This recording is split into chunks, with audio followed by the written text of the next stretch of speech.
Hi, welcome to part one of a new series on my channel, and this is called The Films That Made Me. So what I want to look at is the sort of landmark films in my appreciation and my journey through cinema. Not necessarily my favourite films or the best films I've ever seen, but the films that mark the landmark points, the stepping stones to me understanding and appreciating cinema. A kind of personal journey, if you like Truffaut's Films of My Life. So I have to start with this old friend. The first film I ever saw at the cinema was Star Wars. It was just called Star Wars in those days. Now it's called A New Hope, Episode 4, I don't know, whatever it's called. But it was just called Star Wars when I saw it. And I saw it when I was 5 years old. My mum took me to the Nottingham Odeon, and it was an overwhelming experience. I'd seen a lot of films on TV as a kid, but to go to a cinema, it's like looking through a window into a different universe. Especially with this film, where the special effects and the realisation of these unreal worlds was so incredible. It was so fantastic. What I loved about Star Wars was not the story. I thought the story was crap, actually. I liked the two robots, but apart from that, I thought it was basic, 30s Republic serial good versus evil stuff. I didn't find it very interesting. I thought Doctor Who in 2000 AD was more adult, even as a kid. But what I liked about Star Wars, what I loved about Star Wars was its physicality. The physical reality of those spaceships, the fantastic sound effects of the TIE fighters and the laser blasts and the lightsabers. It was such a sort of tactile world. And so for a child of 5 years old who had never been to the cinema before, it was an extraordinary experience. I felt like I was almost got a sense of vertigo as I was looking down into this huge universe that existed. And that was my first introduction to the power of cinema. And so I'm hugely grateful to Star Wars. I mean, these days it's fashionable amongst cinephiles to look down on Star Wars and to be dismissive of it. But I gained a lot from it. It introduced me to this world that I love of film. Now, not long after Star Wars, I saw this film, Close Encounters of the Third Kind. This is a very important film for me. It was a very special film for me as a child.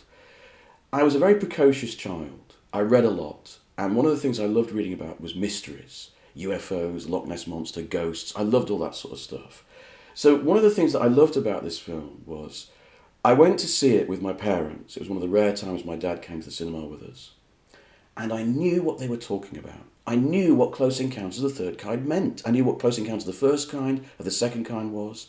All the references, the 5 fighter planes found in the desert. I knew that story. I knew about the boat that they found. And so I felt very adult and very clever, which is very important to a child, So this was a very important film for me in that sense.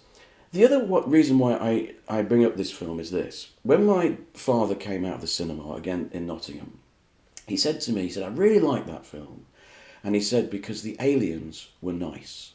Because, of course, in his youth, in the 50s, monster movies, they were always trying to invade the earth, And the reason why I bring that up is I realise now, all these years later, it was my first exposure to film criticism, right? Because it was a take on a film. It wasn't just saying, oh, that was enjoyable, or I didn't like that. It was actually giving a reason why something had affected him. And that was my first exposure to the idea of film criticism.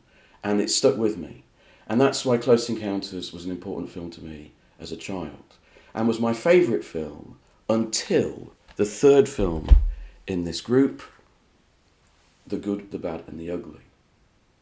Now, I saw this film when I was about 9 or 10 for the first time. And it was one of the most overwhelming experiences I've ever had watching a film.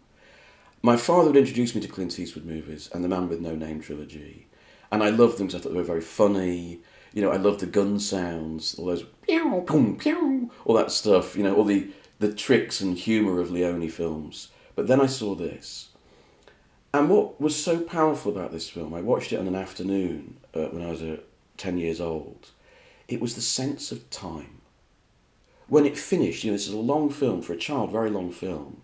But also Leone stretches out time, doesn't he? He makes it mythical and eternal, right?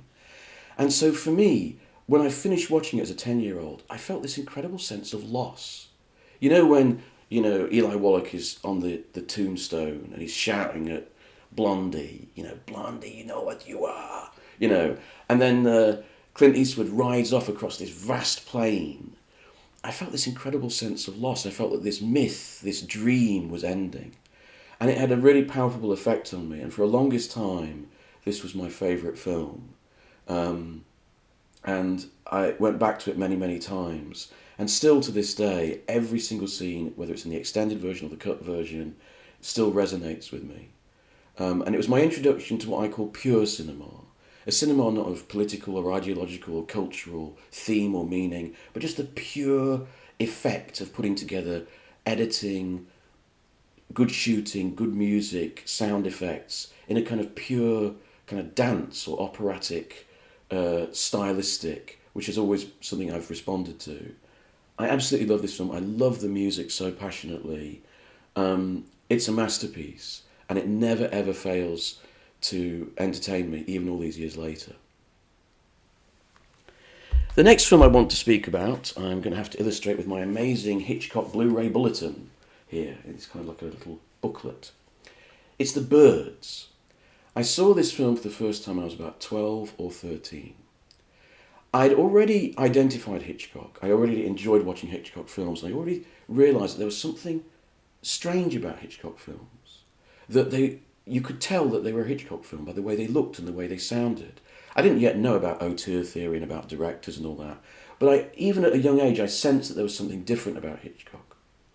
But this movie was really different.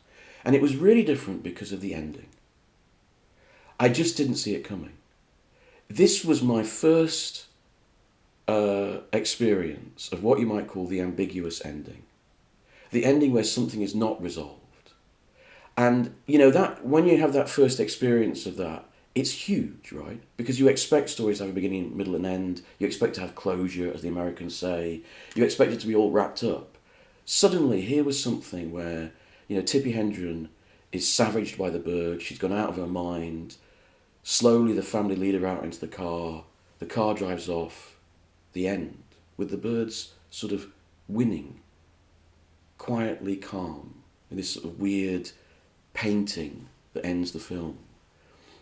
I can't tell you how much of an impression it made on me. It scared me, it unsettled me, it disturbed me. I loved it. I found it fascinating, and it gave me a lifelong love of ambiguity, a lifelong love of those kind of endings. Because for me, why I like those endings is because they make you continue the film in your head. You have to sort of come to terms with how you feel. If you get a resolution, then it's over and you can go off and have a burger, right? But if there's an ambiguity, the film is still working inside you, and that's why I think these endings are so good. Later, actually, another interesting example of this was Spielberg's Duel. The one about the monster truck, right? Fairly straightforward movie. But actually the ending was what got to me. Not the ending where he chucks the truck goes off and it has that big roar and its tyres stop spinning. It's what came after that. You see Dennis Weaver on the top of the hill and he's screaming and shouting victoriously, but rather pathetically. And then it just cuts. And Dennis Weaver is sitting on top of the cliff in the sunset, no music, end credits. That had a huge impact on me, more than the rest of the movie put together.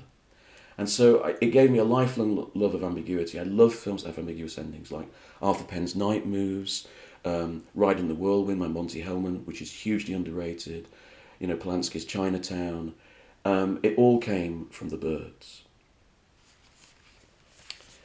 But going into my mid-teenagehood, 13 or 14 years of age, this came along, Blade Runner. Bear in mind, I'm talking about the original studio cut with that ridiculous voiceover on it. This movie was such a surprise to me. My mum rented it out of the local village shop. It had Harrison Ford in it, who we knew from Star Wars and Indiana Jones, and it was sci-fi. So I was obviously going to like it, right? Action movie with Harrison Ford. I sat down, and it was not what we expect. A lot of the success of this movie is because it was unexpected. People forget this. They thought it was going to be a Harrison Ford sci-fi actioner. It's not. It's a moody, neo-noir, very sad, almost romantic film. And this was the movie of my teenagehood. It marked me. It scarred me. I think for people of an older or younger generation, this movie is probably not that interesting. But for people of my generation, this movie, it seemed to capture a mood at the start of the 1980s in a way that no other film did. And to me, it became almost a kind of cinema Bible. I watched it religiously. I spoke in an earlier video about how I could memorise the soundtrack of John Carpenter's The Fog. The same with this movie. I'm not just talking about the dialogue. I'm not just talking about Vangelis's brilliant music. I'm talking about the soundscape. You know, every single sound. E.T. Katomvu. If you know the film, you know what I'm talking about. I'm not completely insane.